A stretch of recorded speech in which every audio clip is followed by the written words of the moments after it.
Hey, leaders, I can't wait for you to meet Dr. Jann Fried in today's episode.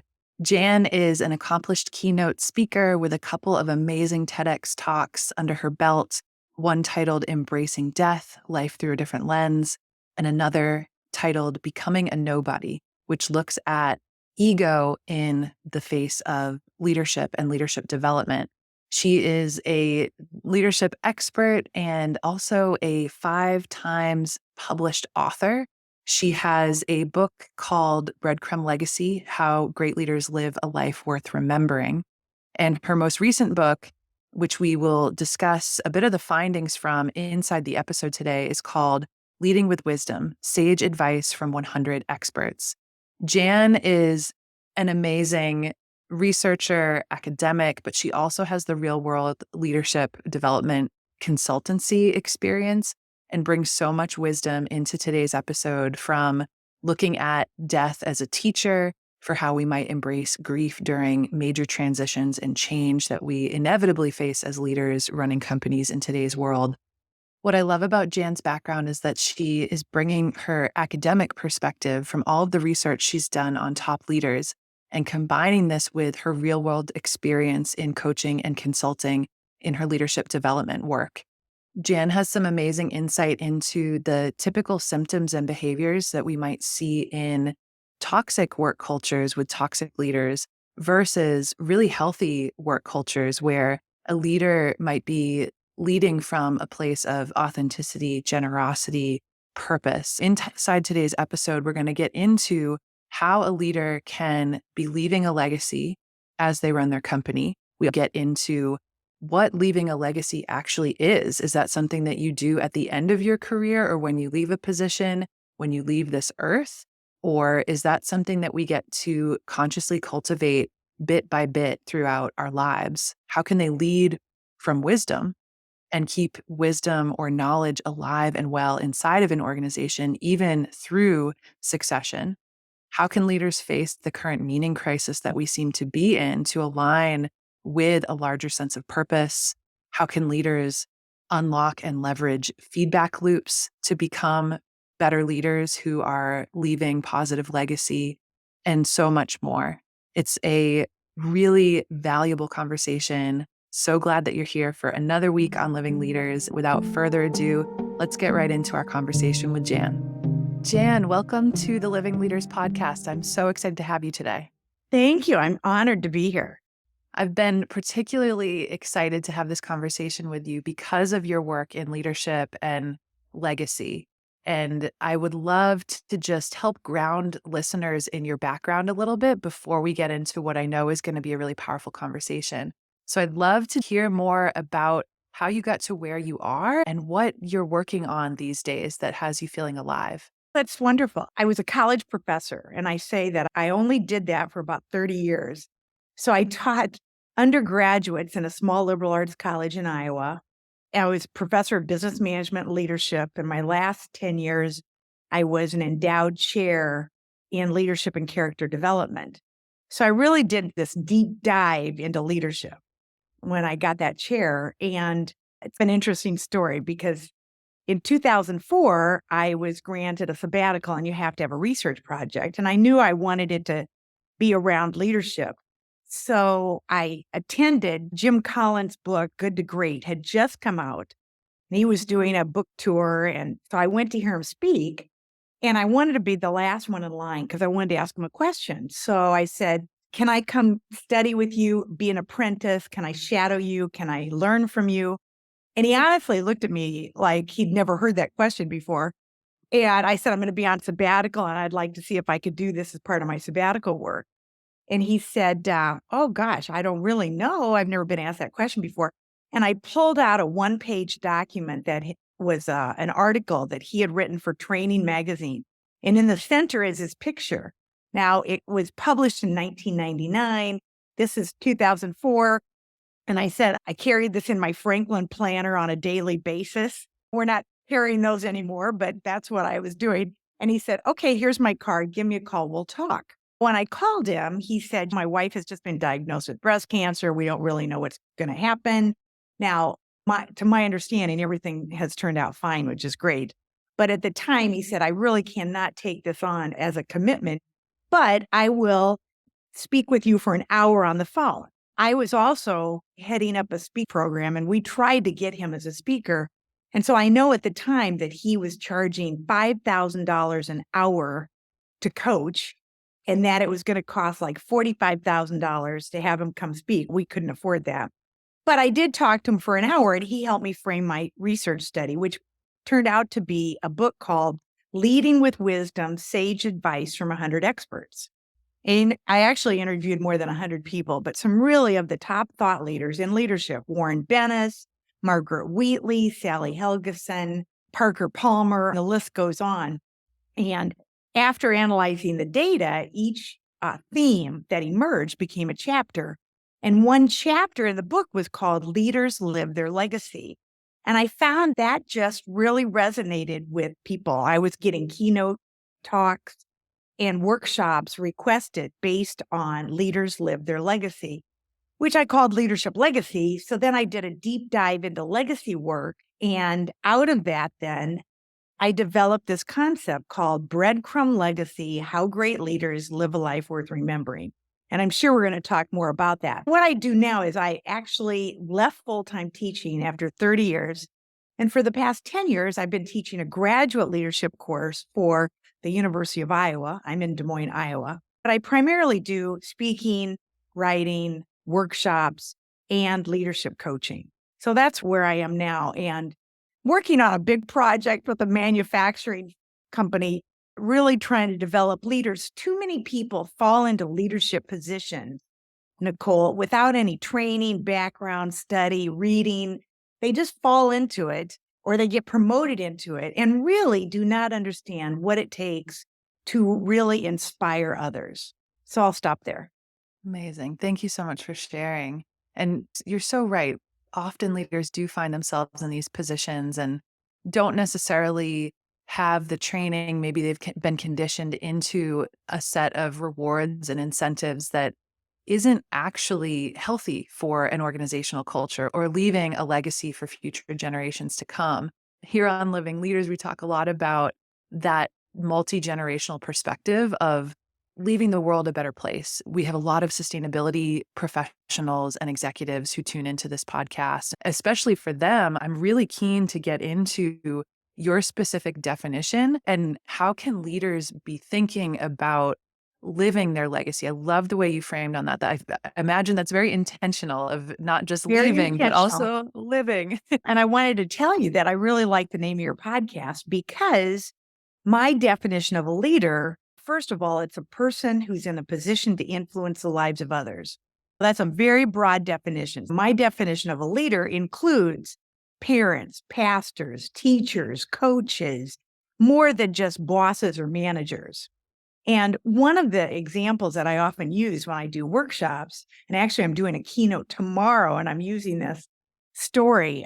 So during my sabbatical, which was about 2004, I went to a workshop facilitated by Peter Senge. Now, at the time, Peter Senge was one of the major gurus of leadership. This was at MIT, and he's the one who coined the phrase systems thinking. His main book is The Fifth Discipline, and I think it's The Art of System Thinking. And in this workshop, he starts off by asking us, how do we define leader? What does it mean to be a leader? And then he reminded us that spire, the root word spire, S-P-I-R-E, or S-P-I-R, Latin root word means breath. So he said a leader should breathe life into people, projects, and programs. And so I often use that because inspiration, aspiration, this whole idea of breathing life into, leaders should breathe life into. And so I often in workshops will say, have you ever worked for someone who they just took your breath away in a very negative way? Like you couldn't breathe or you were suffocating. They come into the room and you just feel like they popped the balloon. That is a bad leader. That is someone who's not breathing life into people, programs, and projects, but taking their breath away in a very negative way. And so that's how I look at leadership. And then legacy, I came up with this concept. So when I was doing workshops on leading with wisdom, my book, Leading with Wisdom, I would ask participants, I'd say, when do we leave our legacy? And people would say, when we leave. And I'd say, okay, leave what? Leave the earth when we die, leave a job, leave a career when we retire. And I'd say, that's true. But I said, what happens when I leave this room today? What happens when you leave a meeting? We are leaving our legacy in bite-sized pieces all along the way every day. When we are aware of that and we look at life like that, then I think it's our North Star. It's our true north. It's our guiding light. It can keep us in our lane and not get out of control. So anyway, that's where I put the two together. So breathe life into people, programs, and projects, and then be aware that we're leaving our legacy. We're dropping crumbs all the time and they accumulate. And these crumbs are not necessarily positive. Yeah, that's a good call out too, that they're not necessarily always positive. Being aware and intentional about how we feel when we leave a room or the influence that we've had on the people who we've just interacted with. I love the way that you're framing this as breadcrumbs and how it slowly builds over time. We find ourselves in a moment in work culture right now where there is unfortunately a lot of ego, a lot of fear-based mentality at certain leadership levels.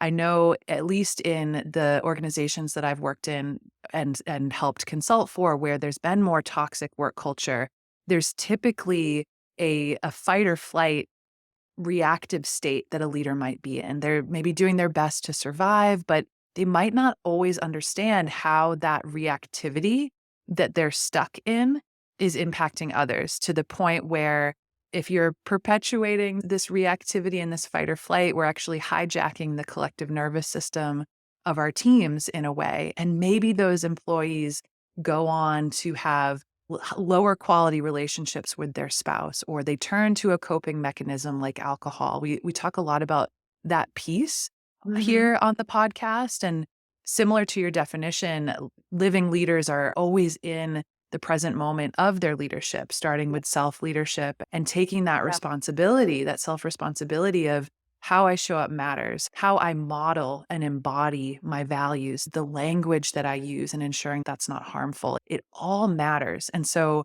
I guess I'm painting this picture and inviting us into the space of imagining a toxic workplace where maybe a leader has been trained to lead more from ego. What can a leader do to notice the legacy that they're living and leaving? And if they notice that they're not so happy with their breadcrumbs and maybe there is some negative impact, what can a leader begin to do to shift the legacy that they're creating day to day? Yeah. First, those are excellent questions. And I just wanted to say that I agree with everything that you just said. In fact, the other day I was listening to a podcast interview with the former CEO of IBM and Jenny Rometty. She made a statement that I wrote down, and she said, how you do something will probably be remembered more than what you do. So again, that how includes tone of voice and where you communicate and how you deliver that message and how you make that decision. I thought that was a powerful quote.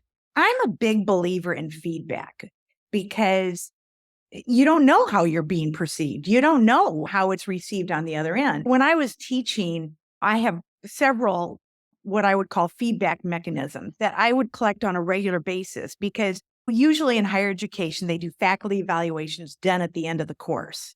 That's too late for me to make that course better for those students. So I would administer my own very simple feedback mechanisms about every 3 weeks. Once students understood that there are no repercussions, that they do trust me, and I actually tell them what I will or will not do based on their feedback, then students just started sending me ideas. Have you thought of this? What if you did that? What if you made this change? So I think leaders have to really be open to feedback and be asking for it, because if you're the boss, unless you've created a really safe environment that I worked hard to create as a faculty member, unless you do that, people are less likely to give you feedback. Once you create the environment, that will tell you how you're being perceived, what the breadcrumbs. And then I think, like you said, self-leadership, self-awareness. We can tell. I also do workshops on assertiveness and assertive behavior. And If you know the difference between passive, aggressive, and assertive behavior, then you know when you've made mistakes. You know when you've been too passive or you've been too aggressive, and maybe you need to apologize or maybe you need to speak up more. I think that self-awareness and then that with feedback, because we can control, we certainly can influence. Maybe control is too strong of a word, control the legacy, but we can certainly influence if we're aware of our actions. A leader's legacy involves how you say something, how you behave, what you say, how you interact. All of those are part of your legacy. Beautifully said. It reminds me a little bit of what you often hear in trauma healing space as well around intent versus impact. And so I love what you're saying about building in as many frequent feedback loops as you Yes. can, because we might not always have an accurate view of the perception that others have of us. Right. What's also fascinating about this too is this is how nature works as well. Nature builds in as many iterative feedback loops as it possibly can to sense make its context so that it can appropriately evolve to be a fit for its context. We love to geek out on biomimicry and regenerative business models Well, at Living Leaders it's too. very great. It's a perfect metaphor. Excellent. Yeah. Yeah. And living more like an organism than a machine. I think business is at an incredible moment right now where we're realizing that the top-down approach isn't the only approach. There are more adaptive structures for our organizations that might have more idea flow, where people do feel safe to give feedback. So I Absolutely. love that. Are you Yeah. familiar with Margaret Wheatley's book, Leadership and the New Science? Not that book specifically. I love the two loops model that she That's puts out. my favorite book of hers. Leadership Okay. and the New Science. And that was the first book that I read that really helped me understand organizations as living systems. Amazing. Amazing. I And definitely I've have to- interviewed her for my last two books. So I'm a big fan of Meg Wheatley. Excellent. If the audience hasn't read that book yet, I think that's a great recommendation Yes. for our audience as well. So thank you. Wow. So what I'm hearing is feedback as a mechanism for better attuning your breadcrumbs that you're leaving, growing that all through self-awareness. When it comes to legacy, if someone is stepping down from a position, I'm teeing this question up because I know from my work at Leaders on Purpose, where we're working and studying Fortune 500 CEOs, that succession is a huge challenge right now, particularly for the longer term challenges that we're facing globally, these challenges that will span multiple generations of humans, let alone multiple generations of leader and many CEOs. And so how, if at all, does legacy coincide with this succession challenge that we're seeing? How do you pass down the legacy if you're leading the North Star purpose of an organization? Yeah. One of the concepts or topics that I'm very passionate about now is lost knowledge, which goes hand in hand with legacy. Like when people leave, retire, when they, get promoted or they move on, take a new job, how are organizations capturing that knowledge? Because it often walks out the door. And what really bothers me is when companies offer early incentive retirement programs to people at high levels, at any level, really, but particularly at high levels. And they offer them this incentive because those people are costing the most. So if you want to improve the bottom line, get people who are making more money to retire early, and then not even try to capture the knowledge that's walking out the door. It's like very short-sighted. And there are ways to do that. You could interview them. You could videotape these interviews at 6 months to a year that they're going to be leaving. You could have a series of interviews where you capture their wisdom. Some people are walking out with secrets that nobody else may know if it's not documented. I would say they go hand in hand, and it is tough. It's very tough. Legacy's walking out the door, but not only their legacy, but what they know. And companies often invest lots of money. I had a friend who was working for a big seed research company, and the company paid for he and his family to live 3 years in Italy and collect all this research and do all this work. And then he got back and the company got purchased. And so the headquarter company offered he and people at his level early retirement to leave. And it's like they just invested three, you know. So again, a lot of companies, I don't think they realize what's walking out the door. And so it's legacy and lost knowledge, it's everything. Yeah, to your earlier point of organizations as living systems, it almost seems if people are leaving the door or even getting paid to retire early, it's like this living system has amnesia over and over again and Yeah, has to that's a good point. relate the wisdom or the knowledge. I've never really thought about lost wisdom in Yeah. quite this way, where it's Mhm. almost like a leak. And so these different ways to harness the wisdom. That brings me to a question about culture as well. An organization, if it's operating as a living system, if it's connected to its North Star purpose, we can really see a thriving culture in that sort of context with those types of ingredients. When it comes to leaving a legacy, I'm assuming that these folks are aware of what brings them meaning or what their purpose or their gifts might be. And I'm seeing this pattern across many organizations right now where we seem to be in a bit of a meaning crisis. We Mhm. might be defining a purpose statement at a very artificial or superficial level, but to actually live a life of purpose and meaning inside of an organization and to scale that sentiment or that embodiment through a culture. I guess what does it look like in your experience to create cultures of meaning or share a legacy even? Can we create legacy together as teams and as organizations if we do have this North Star purpose that you're mentioning? Again, that's excellent because I often say that a vision or shared values, they have to live in your heart, not just live on the wall in a frame. Mm. They really have to live. And I think what we're seeing here is that we're seeing organizations that don't have a living purpose as reflected in people don't want to go back to the workplace. Okay. Now I'm generalizing because some people do, but I think if the organization doesn't really have a living purpose as a magnet to draw people back, then people say, I can work at home. I like the flexibility.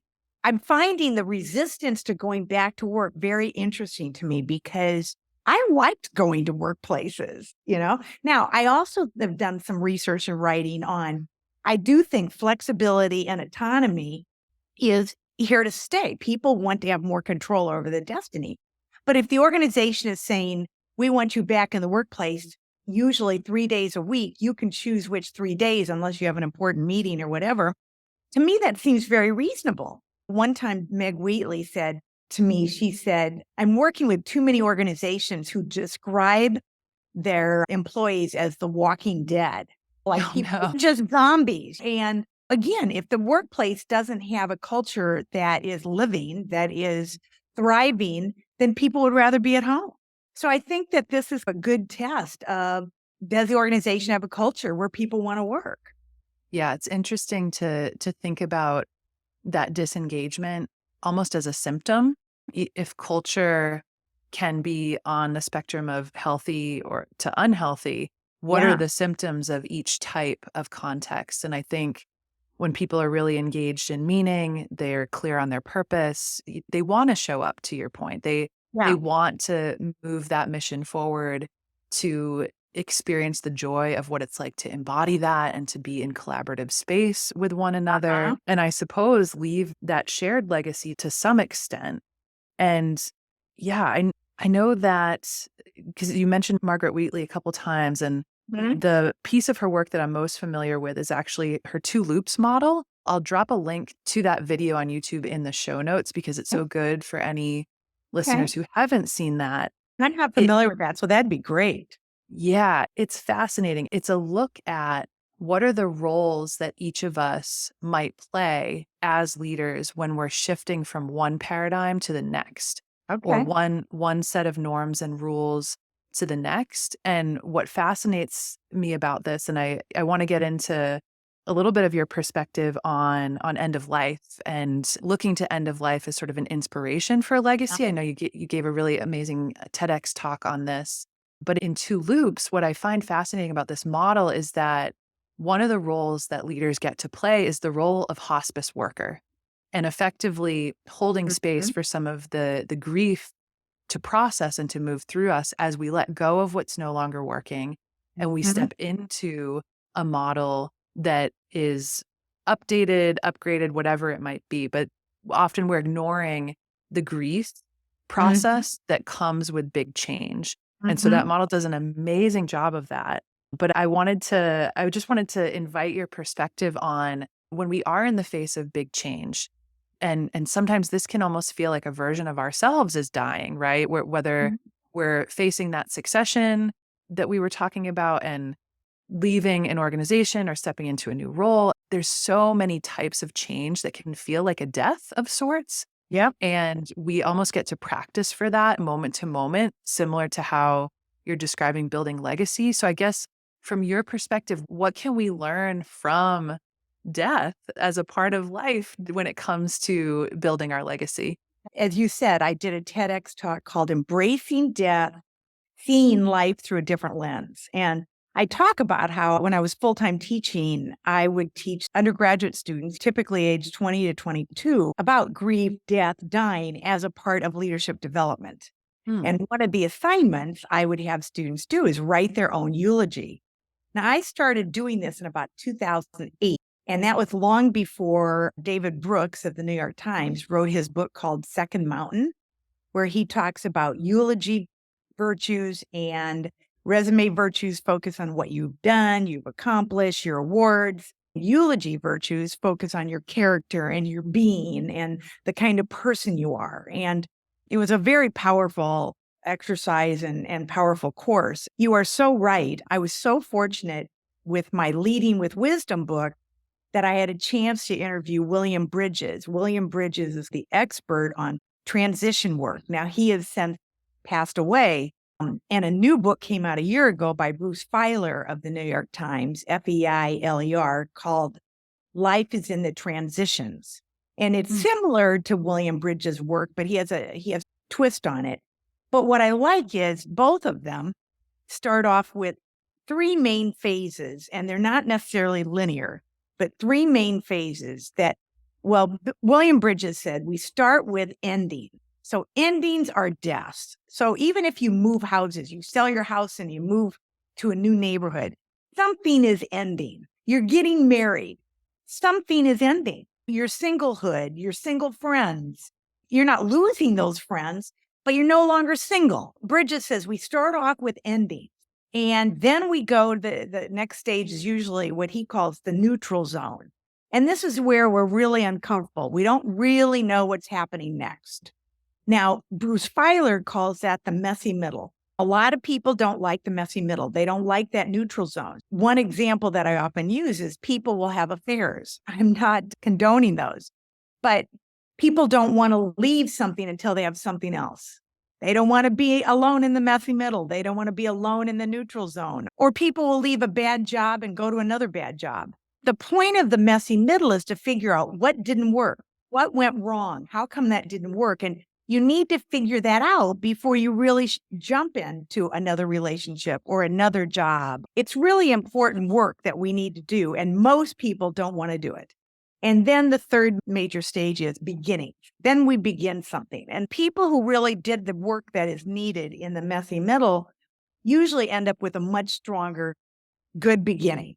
But all of these, especially the ending, something's dying and there's a lot of grief involved. So I've done a lot of work in the whole idea of grief in the workplace. I was doing this after the financial crisis in 2008.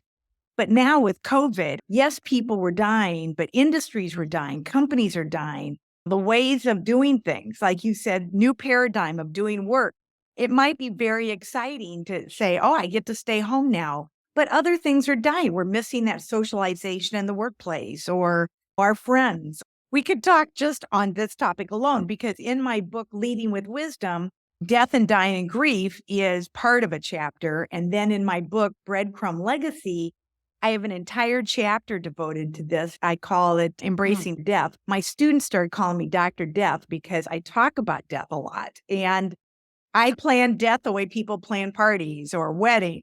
But I think it's an important aspect. And if we don't understand our own coping mechanisms, then how can we as a leader help those who work with us or for us? So I think it's definitely an important topic. Wow. I'm so glad to hear that grief work is part of the leadership model that you're working with. I think it's such a natural part of life and of being Yes. human. If we don't process those emotions or those feelings, it can stay in our system and fester. And I think this is where a lot of the resentment or disengagement can actually come from, is we're not Thank actually metabolizing change Yes. to the level that we could. Yes, I love how you said that. And I'm also a hospice volunteer. As a volunteer, I get a chance to practice my skills. Wow. Yeah.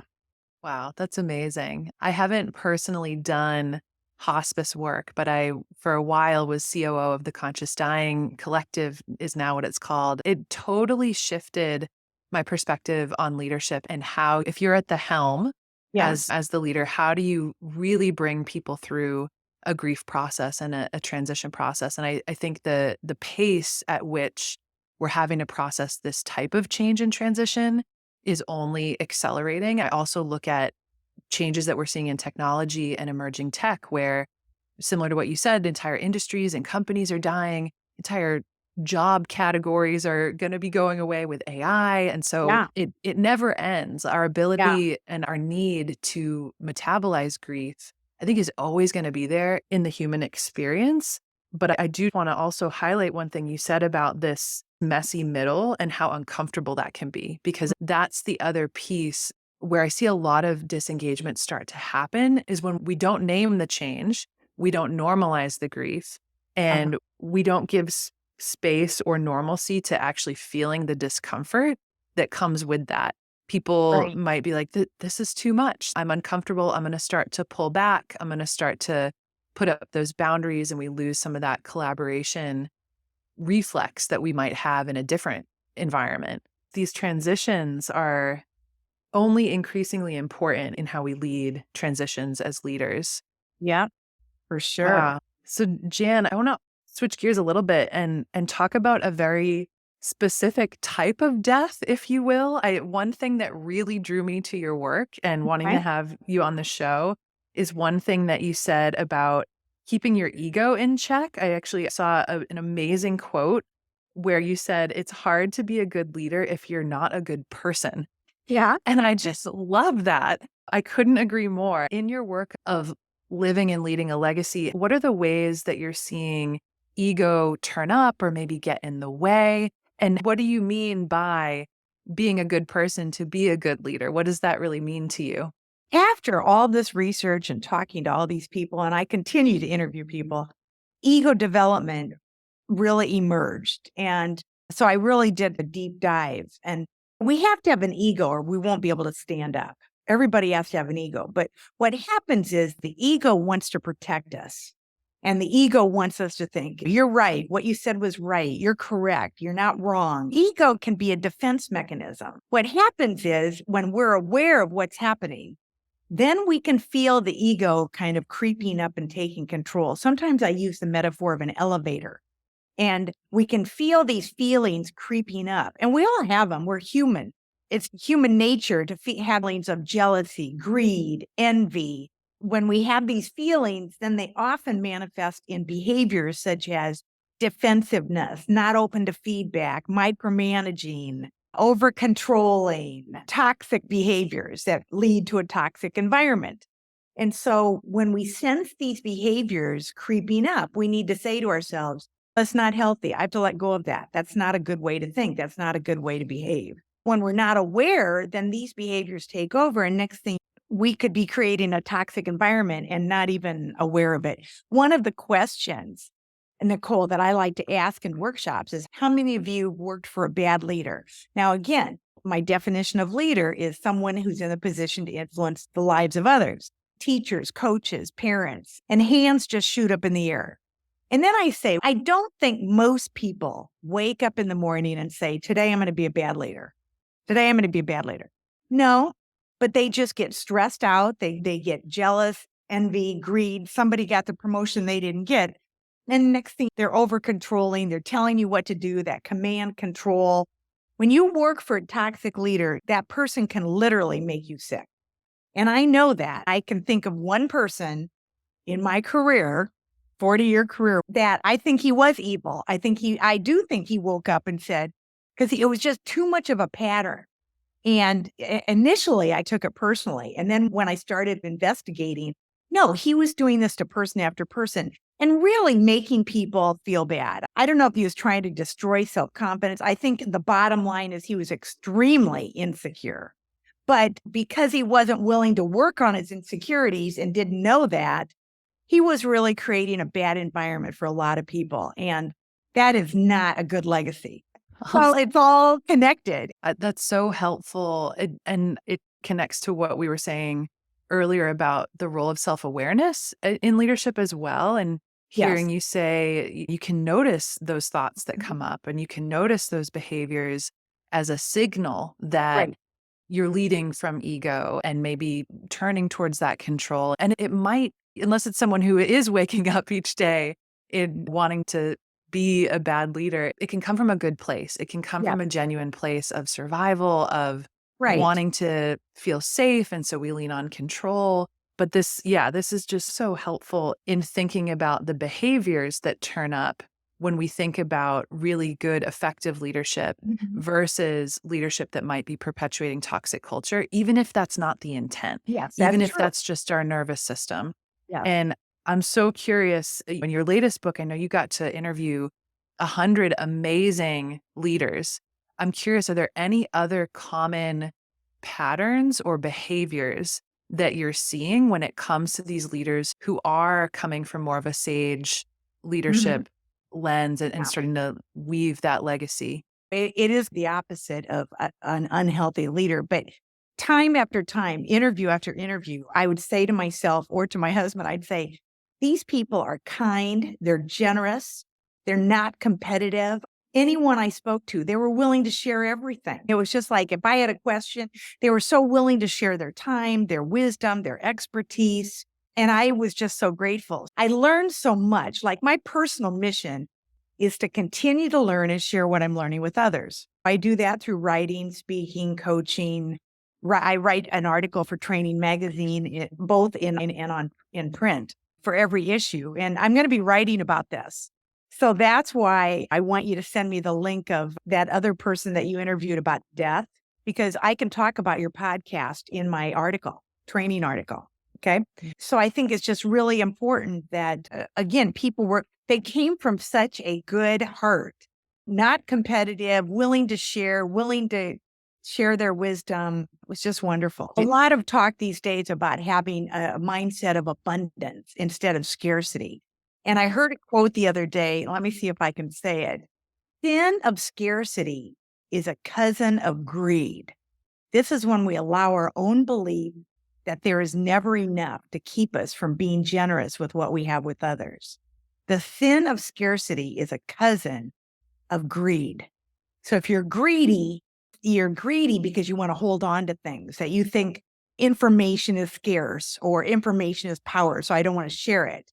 But when you have that mindset, that keeps you from being generous with what you have. That really struck me because, again, if you have this mindset of abundance, you're willing to share it because other good things will come back to you if you share it.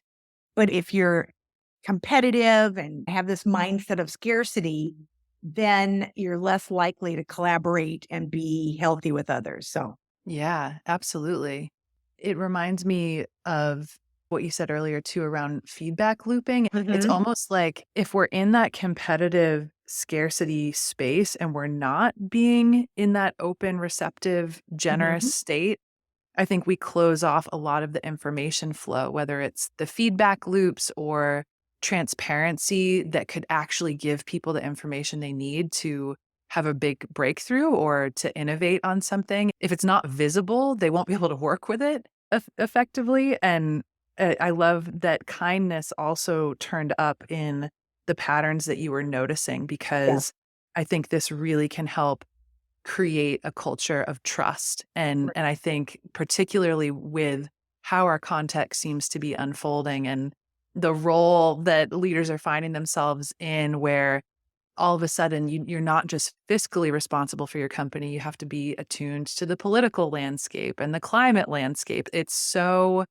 complex right now, what leaders are having to navigate. And if we don't have cultures of trust and generosity and transparency, I don't know how we can actually be prepared or resilient enough to even navigate these changes. So Yeah. in many ways, relieved that this showed Yeah. up in your research. No, and one of the things that I think is so rewarding, a silver lining of COVID is that, and this was reflected in quiet quitting, the great resignation, the great reckoning, whatever you want to call it, is that workers are not going to put up with a lot of unhealthy leaders.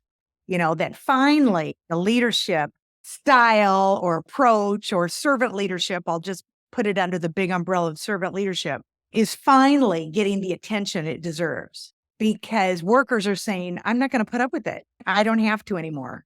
And so therefore, that's really rewarding for people like me or another person that's a hero of mine, Howard Behe, who was the former, I don't know, international president of Starbucks. He's been beating the drum of servant leadership for decades now. And it's just rewarding because workers are saying, we expect compassion, empathy, trust, understanding, flexibility. And I think that's really important. One quote I often use is leaders should clear obstacles, not be the obstacle. Wow. And I often ask that in workshops. How many of you have worked for a leader and that person was the obstacle? They were in the way. Yeah. You could have done your job better or faster or more enjoyable if they were not there. And that's another way to get at good and bad leaders. So, Yeah. So helpful.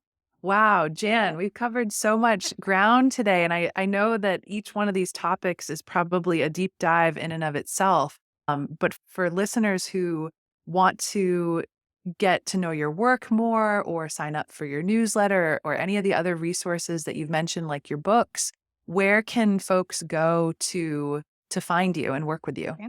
Thank you very much. The best place is my website, which is jannfried.com, 2 N's and 2 E's. And something might pop up or there's a box on the website where you can subscribe.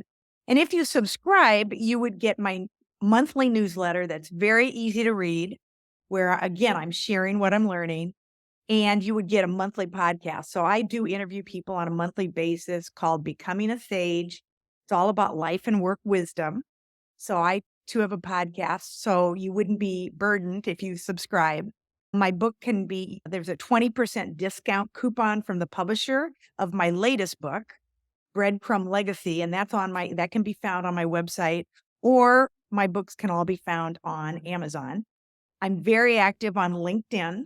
So they could look for me on LinkedIn. Again, Jann Fried with 2 N's and 2 E's. I'm somewhat active on Instagram. I'm late to the game, but I'm trying.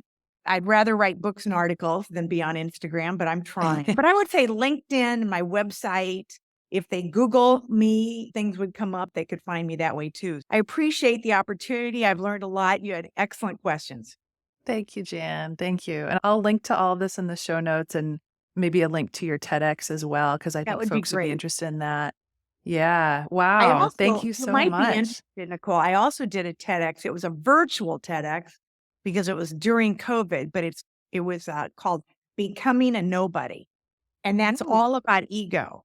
Oh, So perfect. I would encourage people to check that out too. Amazing. Oh, yeah. So relevant for where we ended up in the conversation. Amazing. Wow, Jan, thank you so much for your time, and Thank want you. to give you the final word if there's any parting words of wisdom that you'd love to leave listeners with today. I like to say, may the rest of life be the best of life. May you be leaving positive breadcrumbs wherever you go. Beautiful. On that note, we will wrap up. Listeners, thanks for being here, and we'll see you next week for another episode.